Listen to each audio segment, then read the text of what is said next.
Hi everyone, welcome to my channel.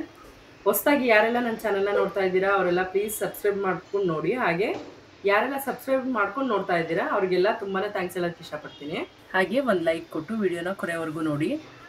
ಹಾಗೆ ಈ ರಂಗೋಲಿ ಏನಾದರೂ ನಿಮ್ಗೆ ಇಷ್ಟ ಆದರೆ ಪ್ಲೀಸ್ ಒಂದು ಲೈಕ್ ಕೊಡಿ, ಸಬ್ಸ್ಕ್ರೈಬ್ ಮಾಡ್ಕೊಂಡು ನೋಡಿ. ಜೀವನದಲ್ಲಿ ಸ್ಟ್ರೆಸ್ ಬೇಕು, ಆದರೆ ಹೆವಿಯಾದ ಸ್ಟ್ರೆಸ್ ಬೇಡ ಅನ್ನೋದಷ್ಟು ನಾನು ಹೇಳ್ತಾ ಇರೋದು.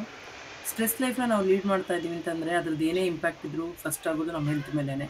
ನಾವೇನಾದರೂ ಹೆವಿಯಾಗಿ ಸ್ಟ್ರೆಸ್ ತೊಗೋತಾ ಇದ್ದೀವಿ ಅಂತಂದರೆ ಬಿ ಪಿ, ಶುಗರು, ಥೈರಾಯ್ಡು, ಮೈಗ್ರೀನು ಅಂತ ಇಲ್ಲದೇ ಇರೋಂಥ ಕಾಯಿಲೆಗಳೆಲ್ಲ ಸ್ಟಾರ್ಟ್ ಆಗಿಬಿಡುತ್ತೆ. ಅದಕ್ಕೆ ಹೇಳಿದ್ದು ಸ್ಟ್ರೆಸ್ ಇಲ್ಲದೇ ಇರೋಂಥ ಫ್ರೀಯಾಗಿರೋಂಥ ಲೈಫ್ನ ನಾವು ಲೀಡ್ ಮಾಡೋದಕ್ಕೆ ಕೆಲವೊಂದು ನನಗೆ ಗೊತ್ತಿರೋಂಥ ಕೆಲವೊಂದು ಟಿಪ್ಸ್ಗಳನ್ನ ನಾನು ನಿಮ್ಮ ಜೊತೆ ಶೇರ್ ಮಾಡ್ಕೋತಾ ಇದ್ದೀನಿ. ಇದರಲ್ಲಿ ಫಸ್ಟ್ ಪಾಯಿಂಟ್ ಅಂದರೆ ನಾವು ತಿಳ್ಕೊಬೇಕಾಗಿರೋದು, ನಾವು ಬೇರೆಯವ್ರ ಜೊತೆ ಕಂಪೇರ್ ಮಾಡೋದನ್ನ ಬಿಡಬೇಕು. ನಾವು ಬೇರೆಯವ್ರ ಜೊತೆ ಕಂಪೇರ್ ಮಾಡ್ಕೋತಾ ಇದ್ದೀವಿ ಅಂತಂದರೆ ಅದಕ್ಕೆ ಎಂಡಿಂಗ್ ಅನ್ನೋದೇ ಇರೋದಿಲ್ಲ.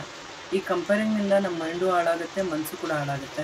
ಈ ಕಂಪೇರಿಂಗ್ ಹೆಂಗೆ ಅಂತಂದರೆ ಈಗ ಚಿಕ್ಕ ಮಕ್ಕಳಿಂದನೇ ಸ್ಟಾರ್ಟ್ ಆಗಿಬಿಟ್ಟಿರುತ್ತೆ.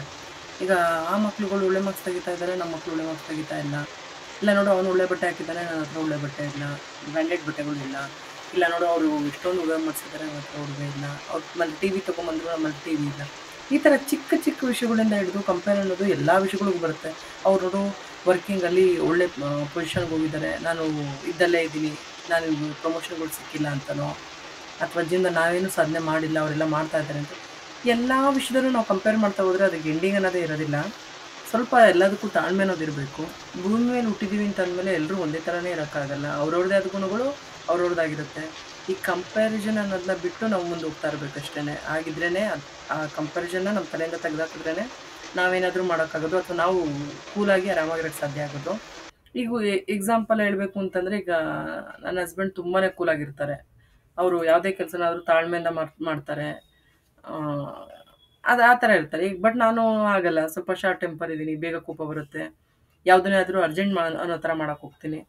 ಈಗ ನನ್ನ ಕ್ಯಾರೆಕ್ಟ್ರನ್ನು ಚೇಂಜ್ ಮಾಡೋಕ್ಕಾಗಲ್ಲ, ಅವ್ರ ಕ್ಯಾರೆಕ್ಟ್ರನ್ನು ಚೇಂಜ್ ಮಾಡೋಕ್ಕಾಗಲ್ಲ. ಈ ಥರ ಎಕ್ಸಾಂಪಲ್ಗಳು ನಾನು ಹೇಳ್ತಾ ಇರೋದು.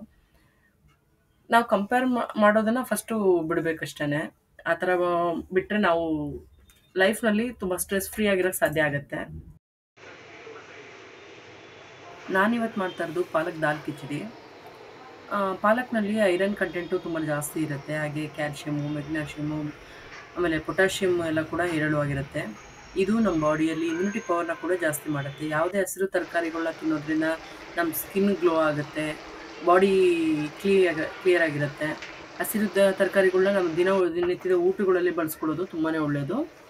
ಪಾಲಕ್ಕು ಐರನ್ ಕಂಟೆಂಟ್ ಜಾಸ್ತಿ ಇರೋದ್ರಿಂದ ಬೆಳೆಯೋ ಮಕ್ಕಳಿಗಂತೂ ತುಂಬಾ ಒಳ್ಳೆಯದು.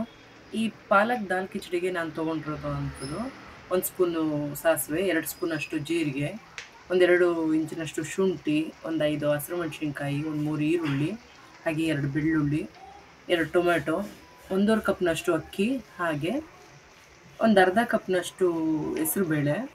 ಒಗ್ಗರಣೆಗೆ ಅಂತೇಳಿ ನಾನು ಸಾಸಿವೆ ತೊಗೊಂಡಿದ್ದೀನಿ. ಹಾಗೆ ನಿಮ್ಗೆ ಎಷ್ಟು ಬೇಕು ಅಷ್ಟು ಗೋಡಂಬಿ ತೊಗೋಬೋದು, ತುಂಬಾ ರುಚಿಯಾಗಿರುತ್ತೆ.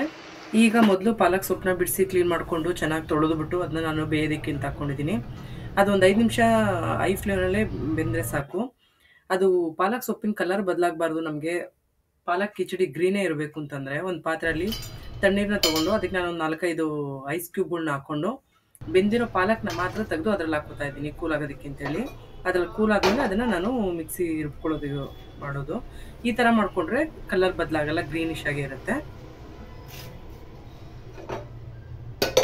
ನಾನೀಗ ಒಂದು ಕುಕ್ಕರ್ಗೆ ತೊಗೊಂಡಿರೋಂಥ 1.5 ಕಪ್ ಅಕ್ಕಿ ಮತ್ತು 1 ಕಪ್ ಅಷ್ಟು ಹೆಸರುಬೇಳೆನ ಹಾಕ್ಕೊಂಡು 2 ಸಲ ಚೆನ್ನಾಗಿ ತೊಳೆದ್ಬಿಟ್ಟು, ಅದು ಎರಡೂ ಸೇರಿ ಕಮ್ಮಿ 2 ಕಪ್ ಅಷ್ಟಾಗುತ್ತೆ. ಅದಕ್ಕೆ 4-5 ಕಪ್ನಷ್ಟು ನಾನು ನೀರು ಹಾಕ್ಕೊಂಡು ಅದನ್ನು ನಾನು ಬೇಯೋದಕ್ಕೆ ಇಟ್ಕೊಂಡಿದ್ದೀನಿ. 1 ಕಪ್ ಎಕ್ಸ್ಟ್ರಾನೇ ಹಾಕ್ಕೊಂಡಿದ್ದೀನಿ, ಸ್ವಲ್ಪ ಮೆತ್ತಗೆ ಚೆನ್ನಾಗಿ ಬೇಯಲಿ ಅಂತಂದ್ಬಿಟ್ಟು.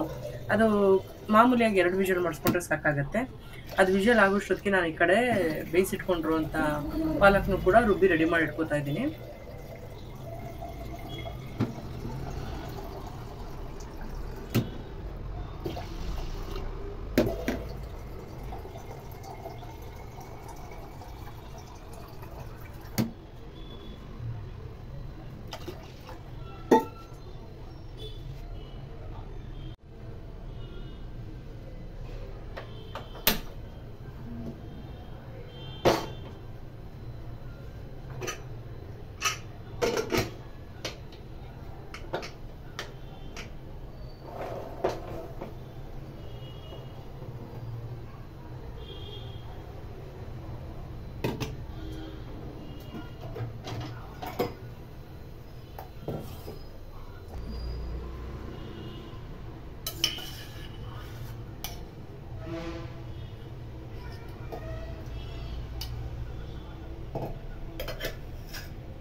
ಇಲ್ಲಿ ನಾನು ತೆಗೆದಿಟ್ಕೊಂಡಿರುವಂಥ 1-2 ಇಂಚು ಶುಂಠಿ, ಹಾಗೆ 2 ಬೆಳ್ಳುಳ್ಳಿ, ಹಾಗೆ ನಾನು ಒಂದು 5-6 ಹಸಿಮೆಣಸಿನ್ಕಾಯಿನೂ ಕೂಡ ಹಾಕ್ಕೊಂಡು ಪೇಸ್ಟ್ ಮಾಡಿ ಚಿಕ್ಕ ಜಾರ್ ಹಾಕ್ಕೊಂಡು ಪೇಸ್ಟ್ ಮಾಡಿ ರೆಡಿ ಮಾಡಿ ಇಟ್ಕೊತಾ ಇದ್ದೀನಿ.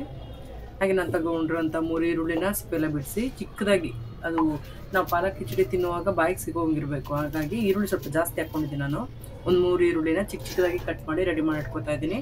ಹಾಗೆ ಬೆಳ್ಳುಳ್ಳಿನೂ ಕೂಡ ಒಂದು ಬೆಳ್ಳುಳ್ಳಿನ ನಾನು ಬಾಯಿಗೆ ಸಿಗೋ ಥರ ಇರಲಿ ಅಂತ ಅಂದ್ಬಿಟ್ಟು ಒಂದನ್ನು ಚಿಕ್ಕದಾಗಿ ಕಟ್ ಮಾಡಿ ರೆಡಿ ಮಾಡಿ ಇಟ್ಕೊತಾ ಇದ್ದೀನಿ.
ಹಾಗೆ 2 ಟೊಮೊಟೊನೂ ಕೂಡ ನಾನು ಚಿಕ್ಕದಾಗಿ ಕಟ್ ಮಾಡಿ ಇಟ್ಕೊತಾ ಇದ್ದೀನಿ, ಯಾಕೆಂದರೆ ನಾವು ಒಗ್ಗರಣೆಯಲ್ಲಿ ಟೊಮೊಟೊ ನೀಟಾಗಿ ಸ್ಮ್ಯಾಶ್ ಆಗಬೇಕು, ಹಾಗಾಗಿ ಚಿಕ್ಕದಾಗಿ ಕಟ್ ಮಾಡ್ಕೊಂಡಿದ್ದೀನಿ.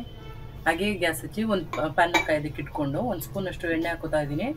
ಹಾಗೆ ಮನೇಲಿ ಕಾಯಿಸಿರುವಂಥ ಬೆಣ್ಣೆ ತುಪ್ಪನ ನಾನು 2 ಸ್ಪೂನ್ ಅಷ್ಟು ಹಾಕೋತಾ ಇದ್ದೀನಿ. ಇದು ತುಪ್ಪದಲ್ಲಿ ಮಾಡಿದ್ರೇ ಟೇಸ್ಟ್ ಜಾಸ್ತಿ, ಹಾಗಾಗಿ ಮನೆ ತುಪ್ಪನ ಹಾಕೋತಾ ಇದ್ದೀನಿ. ನೆಕ್ಸ್ಟ್ ವಿಡಿಯೋದಲ್ಲಿ ನೀವು ಶಾರ್ಟ್ಸಲ್ಲಿ ಬೇಕಿದ್ರೆ ನೋಡಿರ್ತೀರ, ಮನೇಲೇ ಬೆಣ್ಣೆಗೆ ಹಾಲು ಕಾಯಿಸಿ ಹಾಲಿನ ಕೆನೆಯಲ್ಲಿ ನಾನು ಬೆಣ್ಣೆ ಹೇಗೆ ರೆಡಿ ಮಾಡಿ ಇಟ್ಕೊಂಡಿದ್ದೀನಿ ಅಂತ ನೀವು ಶಾರ್ಟ್ಸಲ್ಲಿ ಬೇಕಿದ್ರೆ ಚೆಕ್ ಮಾಡ್ಕೊಂಬನ್ನಿ. ಹಾಗೆ ನೆಕ್ಸ್ಟ್ ವಿಡಿಯೋದಲ್ಲಿ ನಾನು ಮನೇಲಿ ಆ ಬೆಣ್ಣೆನ ಹೇಗೆ ತುಪ್ಪ ಕಾಯಿಸ್ಕೊಂಡೆ ಅನ್ನೋದು ಕೂಡ ತೋರಿಸ್ತೀನಿ. ಎಣ್ಣೆ ಕಾದ್ಮೇಲೆ ಇದಕ್ಕೆ 1 ಸ್ಪೂನಷ್ಟು ಸಾಸಿವೆ ಹಾಕ್ಕೊಂಡು, ಅದಕ್ಕೆ ಕರಿಬೇವಿನ ಸೊಪ್ಪು ಕೂಡ ಹಾಕ್ಕೊಂಡು 2 ಸ್ಪೂನಷ್ಟು ಜೀರಿಗೆ ಕೂಡ ಹಾಕ್ಕೊಂಡು, ಜೀರಿಗೆ ಬ್ರೌನ್ ಆಗೋವರೆಗೂ ಸಾಸಿವೆ ಸಿಡಿಯೋವರೆಗೂ ಚೆನ್ನಾಗಿ ಫ್ರೈ ಮಾಡ್ಕೋಬೇಕು. ಇದೆಲ್ಲ ಫ್ರೈ ಆದಮೇಲೆ ಇದಕ್ಕೆ ಕಟ್ ಮಾಡಿ ಇಟ್ಕೊಂಡಿರೋಂಥ ಈರುಳ್ಳಿನ ಕೂಡ ಹಾಕ್ಕೊಂಡು ಅದು ಸ್ವಲ್ಪ ಬ್ರೌನ್ ಆಗೋವರೆಗೂ ಚೆನ್ನಾಗಿ ಫ್ರೈ ಮಾಡ್ಕೋಬೇಕು. ಹಾಗೆ ಈ ಟೈಮಲ್ಲಿ ನಾವು ಬೆಳ್ಳುಳ್ಳಿ ಕಟ್ ಮಾಡಿ ಇಟ್ಕೊಂಡಿರೋಂಥ ಬೆಳ್ಳುಳ್ಳಿ ಕೂಡ ಹಾಕ್ಕೊಂಡು ಕ್ರಿಸ್ಪಿ ಆಗುತ್ತೆ ಅದು ಎಣ್ಣೆಲಿ ಕರಿಯೋದ್ರಿಂದ.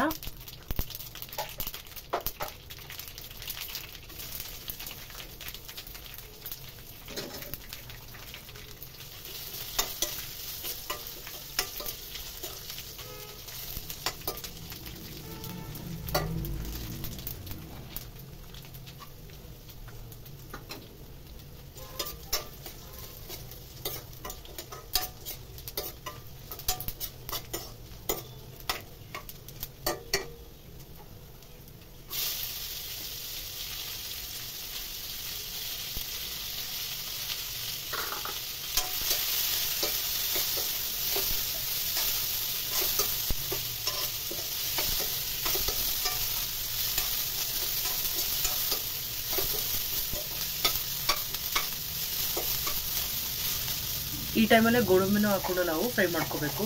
ಗೋಡಂಬಿ ಕೂಡ ಬ್ರೌನ್ ಆಗಿ ಫ್ರೈ ಆದರೆ ಬಾಯಿಗೆ ಸಿಗುವಾಗ ಮಧ್ಯೆ ಮಧ್ಯೆ ಟೇಸ್ಟ್ ಚೆನ್ನಾಗಿರುತ್ತೆ. ಹಾಗಾಗಿ ಇದೆಲ್ಲ ಚೆನ್ನಾಗಿ ಫ್ರೈ ಆದಮೇಲೆ ಇದಕ್ಕೆ ನಾನು ಶುಂಠಿ ಬೆಳ್ಳುಳ್ಳಿ ಪೇಸ್ಟು ಕೂಡ ಹಾಕ್ಕೊಂಡು ಹಸಿ ವಾಸನೆ ಹೋಗೋವರೆಗೂ ಚೆನ್ನಾಗಿ ಫ್ರೈ ಮಾಡ್ಕೊತಾ ಇದ್ದೀನಿ.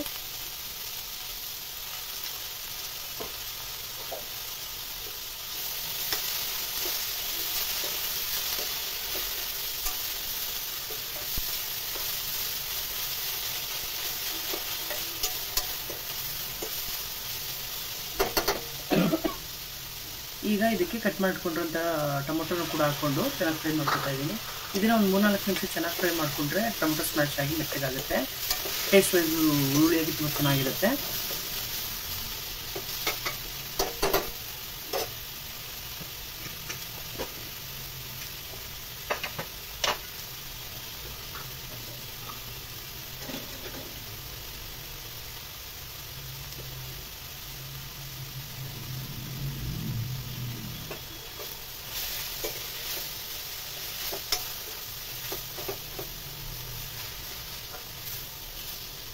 ಈಗ ಟೊಮೊಟೊ ಸ್ಮ್ಯಾಶ್ ಆದಮೇಲೆ ನಾನು ರುಬ್ಬಿಟ್ಕೊಂಡಿರೋಂಥ ಪಾಲಕ್ ಸೊಪ್ಪನ್ನು ಕೂಡ ನಾನು ಇದಕ್ಕೆ ಹಾಕ್ಕೊಂಡು ಈ ಎಣ್ಣೆ ಒಗ್ಗರಣೆಯಲ್ಲೇ ನಾನು ಒಂದು 2-3 ನಿಮಿಷ ಚೆನ್ನಾಗಿ ಫ್ರೈ ಮಾಡ್ಕೊತಾ ಇದ್ದೀನಿ. ಅದು ಬೆಂದಿರೋ ಸೊಪ್ಪಾಗಿರೋದ್ರಿಂದ ಹಸಿ ಸ್ಮೆಲ್ ಏನಿರಲ್ಲ.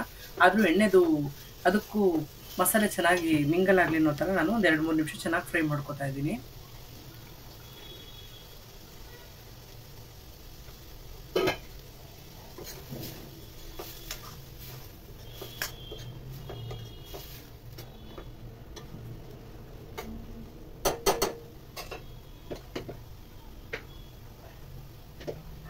ಇದೆಲ್ಲ ಚೆನ್ನಾಗಿ ಫ್ರೈ ಆದಮೇಲೆ ನಾನು ಬೇಯಿಸಿಟ್ಕೊಂಡಿರೋಂಥ ಅನ್ನ ಮತ್ತು ಬೇಳೆನ ನಾನು ಇದಕ್ಕೆ ಹಾಕ್ಕೊಂಡು ಚೆನ್ನಾಗಿ ಮಿಕ್ಸ್ ಮಾಡ್ಕೊತಾ ಇದ್ದೀನಿ. ಇದು ನಮ್ಗೆ ಗಟ್ಟಿ ಅಂತ ಅನಿಸಿದ್ರೆ ನಾವು ಬಿಸಿನೀರನ್ನ ಕಾಯಿಸಿ ಹಾಕ್ಕೋಬೋದು, ಸ್ವಲ್ಪ ಒಂದು ಲೋಟದಷ್ಟು. ಈ ಟೈಮಲ್ಲಿ ಸ್ವಲ್ಪ ಬೇಯಿಸಿ ಇಟ್ಕೊಂಡಿರೋಂಥ ನೀರನ್ನು ಕೂಡ ಆ್ಯಡ್ ಮಾಡ್ಕೋಬೋದು. ಈಗ ಇದಕ್ಕೆ ರುಚಿಗೆ ತಕ್ಕಷ್ಟು ಉಪ್ಪನ್ನು ಕೂಡ ಹಾಕ್ಕೊಂಡು ನಾನು ಮಿಕ್ಸ್ ಮಾಡ್ಕೊತಾ ಇದ್ದೀನಿ. ಹಾಗೆ ಇದಕ್ಕೆ ನಾವು ಖಾರಕ್ಕೆ ಬರೀ ಒಂದು 4-5 ಮಾತ್ರ ಹಸಿಮೆಣಸಿನ್ಕಾಯಿ ಹಾಕ್ಕೊಂಡಿದ್ವಿ, ಅಚ್ಚ ಖಾರದ ಪುಡಿ ಹಾಕೋಣ ಅನ್ನೋ ಕಾರಣದಿಂದಾಗಿ. ಈ ಟೈಮಲ್ಲಿ ನಾನು ಇದಕ್ಕೆ ಖಾರದ ಪುಡಿನೂ ಹಾಕ್ಕೊಂಡು ನಮ್ಮ ಖಾರ ಎಷ್ಟು ತಿಂತೀವೋ ಅದನ್ನು ನೋಡಿಕೊಂಡು ನಾನಿಲ್ಲಿ ಒಂದು 2 ಸ್ಪೂನಷ್ಟು ಹಾಕೋತಾ ಇದ್ದೀನಿ, ನಾವು ಖಾರ ತಿನ್ನೋದ್ರಿಂದ. ಹಾಗೆ ಅಚ್ಚ ಖಾರದ ಪುಡಿನೂ ಹಾಕ್ಕೊಂಡ್ಮೇಲೆ ನಾನು ಚೆನ್ನಾಗಿ ಒಂದು ಸಲ ಮಿಕ್ಸ್ ಮಾಡ್ಕೊತಾ ಇದ್ದೀನಿ ಎಲ್ಲದನ್ನು. ಈ ಟೈಮಲ್ಲಿ ನಿಮಗೆ ಇನ್ನೂ ತೆಳುಬೇಕು ಅಂತಂದರೆ ಬಿಸಿನೀರು ಆ್ಯಡ್ ಮಾಡ್ಕೋಬೋದು, ಇಲ್ಲ ಸಾಕು ಅಂತ ಅನ್ಸಿದ್ರೆ ಸಾಕಾಗುತ್ತೆ. ಈಗ ನೋಡಿ ಬಿಸಿ ಬಿಸಿಯಾದ ಪಾಲಕ್ ದಾಲ್ ಕಿಚಡಿ ರೆಡಿಯಾಗಿದೆ. ಇದನ್ನು ನಾವು ಸರ್ವ್ ಮಾಡುವಾಗ ಮೇಲ್ಗಡೆ ತುಪ್ಪ ಹಾಕ್ಕೊಂಡು ತಿಂದರೆ ತುಂಬಾ ಚೆನ್ನಾಗಿರುತ್ತೆ. ಇದಕ್ಕೆ ನಾವು ಸೊಪ್ಪನ್ನ ಯೂಸ್ ಮಾಡಿದ್ದೀವಿ ಅಂತ ಮಕ್ಳಿಗೆ ಕೂಡ ಗೊತ್ತಾಗಲ್ಲ. ಟೇಸ್ಟ್ ವೈಸು ತುಂಬಾ ಚೆನ್ನಾಗಿರುತ್ತೆ. ಸೊಪ್ಪನ್ನ ತಿಂದಿರೋ ಮಕ್ಕಳಿಗೆ ಈ ಥರ ನಾವು ತಿನ್ಸೋದ್ರಲ್ಲೂ ಐಡಿಯಾ ಉಪಯೋಗಿಸ್ಕೋಬೋದು. ಹಾಗೆ ನಿಮಗೆ ಟಿಫನ್ಗೆ ಅಂತೇಳಿ ಒಂದು ರೆಸಿಪಿ ಕೂಡ ರೆಡಿ ಆಗುತ್ತೆ. ಇದನ್ನು ಮಕ್ಕಳು ರಿಪೀಟ್ ಕೇಳ್ತಾರೆ. ಖಾರ ಪೊಂಗಲ್ಲು, ಬಿಸಿಬೇಳೆಬಾತು ಮತ್ತು ಈ ಥರ ಪಾಲಕ್ ದಾಲ್ ಕಿಚಡಿ ಇಂಥದ್ದೆಲ್ಲ ಹೆಲ್ತ್ ವೈಸ್ ಕೂಡ ತುಂಬಾ ಒಳ್ಳೆಯದು.